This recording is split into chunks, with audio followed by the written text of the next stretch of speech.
dövlət layihəsidir. Dövlət layihəsidir bu.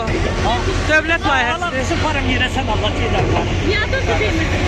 Ben buranın adı söylemiyor valla. Değil. Olsun, biz hal-hazırda Sumqayıt ərazisindəyik.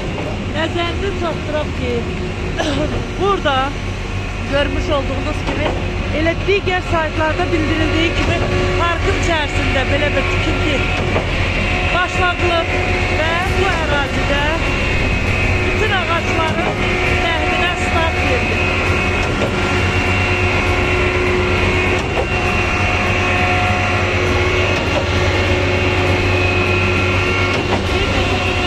Görmüş olduğunuz bu ağaçlar bu yaşıllık burada olmayacak. Buradan Ekoloji ve Təbii Sərvətlər Nazirliyinə səslənir.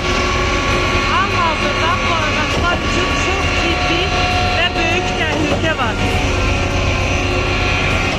Sakin Tərəzov öz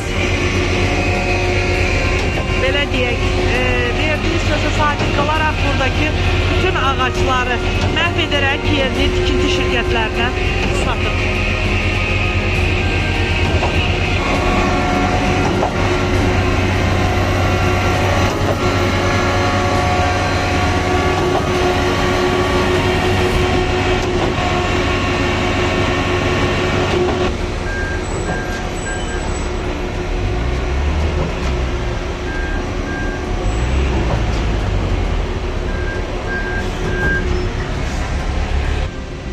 İzleyiciler, görmüş olduğunuz gibi burada tikinti işleri başladılmasına bakmayarak hiçbir təhlükəsizlik hakkında hiçbir plakat görmürük ve tikinti şirketinin hara ait olmasıyla bağlı hiçbir məlumat yazılmayıb. Bu ərazi əvvəllər çox böyük yaşıllıq ərazi idi. Hal-hazırda ise bakmış olduğunuz gibi burada parmakla sayılacak küknar ağaçları qalıb ki, həmin ağaçlar da bir neçə gündən sonra tərtəmiz kəsiləcək, məhv ediləcək. Şəhər demək olar ki, başdan ayağa